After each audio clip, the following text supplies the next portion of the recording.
They sent 31 delegations to the Hall of Remembrance before I arrived, and not one of them left with anything more than they brought.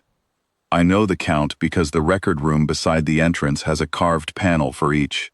Name of the delegation, date of arrival, purpose stated, outcome. The outcomes are brief. Repelled, unanswered, silence returned. One panel reads simply, retreated. I used to stand at those panels while I ate my midday bread and wonder what each of them had expected when they walked in.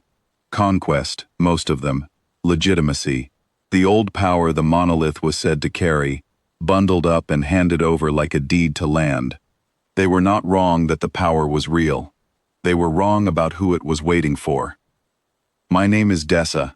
I came to the Hall of Remembrance 30 years ago as a junior keeper, assigned to the outer chambers, the approach corridor, the lamp niches, the stone floor that collects the fine gray dust this world breathes out in winter. The senior keeper was an old man named Court, who had been there 20 years already, and who told me, the morning after I arrived, that the work was simple. Keep the lamps lit, keep the floor swept, do not touch the monolith, do not speak inside the inner chamber if any delegation was present. He told me the delegations would come and go, and I should pay them no particular attention. They were noise, he said.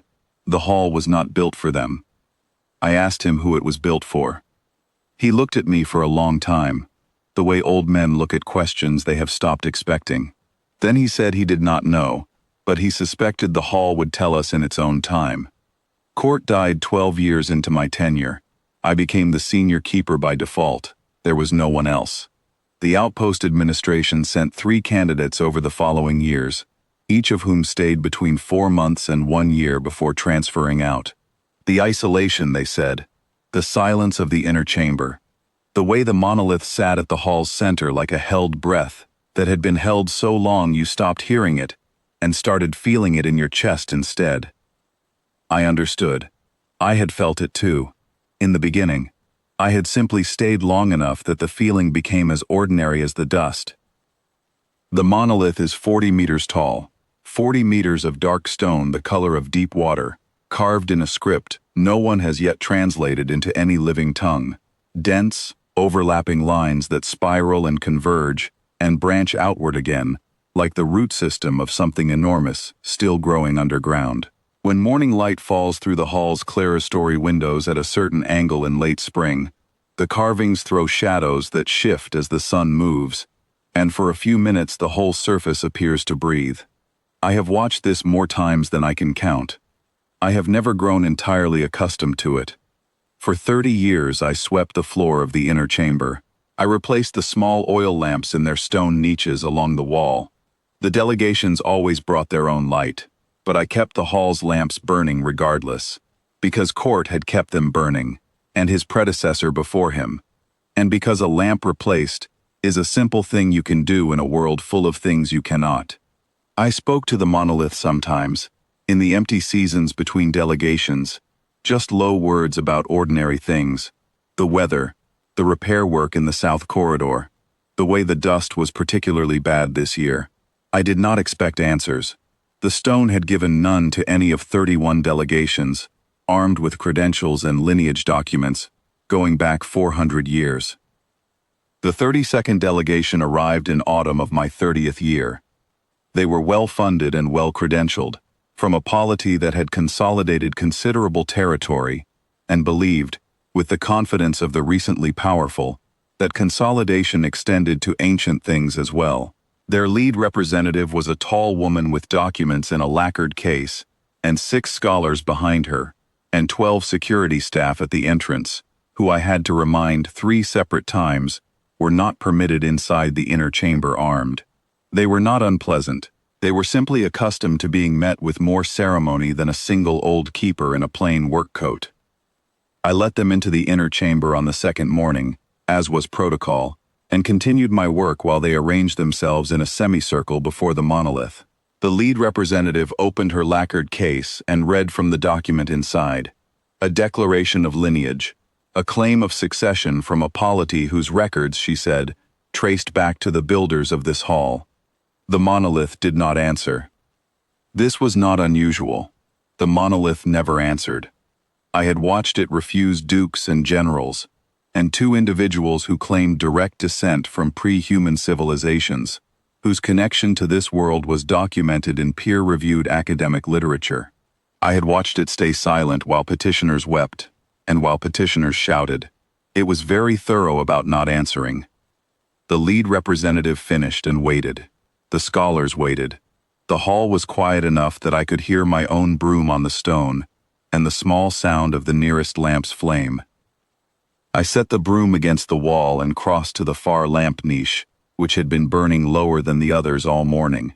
I lifted the spent vessel out with both hands, set it on the floor, and fitted the fresh one into the stone seat. I trimmed the wick the way Court had shown me.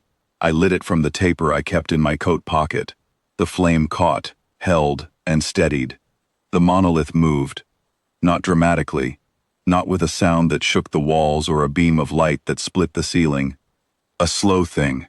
The carvings near the base began to fill with warmth that was not reflected light, a deep amber glow rising from inside the stone, patient and certain, traveling upward through the spiral script the way water moves through root channels in spring ground. It climbed the full 40 meters in the time it takes to breathe slowly 3 times. The delegation scrambled back. I heard the lead representative say something sharp in a language I did not speak. The scholars grabbed each other's arms. The security staff at the entrance leaned inside the doorway and went still. I stood at the lamp niche with the spent vessel in my hands. The amber light reached the monolith's crown and held there, and then it turned. Not the stone, the light, the attention inside it, the weight of what had woken. It oriented. 31 delegations had stood before that surface, and it had faced them all with the same unbroken silence. Now it faced me. I did not move. I was holding a burned-out oil lamp and my knuckles were rough from 30 winters, and I had dust on my coat from the south corner, where it always gathered worst. I was 61 years old, and I had spent more of my life in this chamber than anywhere else on any world, and I had never asked it for anything. Not once. Because it had never seemed like the kind of thing you asked. The stone spoke. Not loud. It did not need to be. The sound was inside the chamber, and inside my chest, at the same moment, the way a bell's tone is already fading and arriving at the same time. You kept the flame, First Queen. 6 words. No lineage document, no lacquered case. 6 words for 30 years, and 10,000 mornings of a lamp replaced, and a floor swept, and a hall held open for something the keeper did not fully understand and stayed for anyway. I set the spent vessel down on the floor of the niche. I picked up my broom. Behind me, the delegation was silent. I heard the lead representative exhale, not anger, not protest, just the breath of a person who had expected one world and arrived in another. I did not know what First Queen meant in the full weight of what the builders of this hall had intended. I suspected I would spend the rest of my life learning. I suspected the hall would tell me in its own time, the way Court had said, all those years ago. But standing there with my broom in the amber light, I knew this, the one who stays without being asked, who tends without being paid in recognition, who keeps the flame through 30 years of silence, and 31 delegations, and the long cold winters of a world most people leave. That was who it had been built for. I stood still in the warmth of it, and I did not weep, and I did not fall. Sometimes the only answer to a thing that ancient and that patient is to let yourself be known.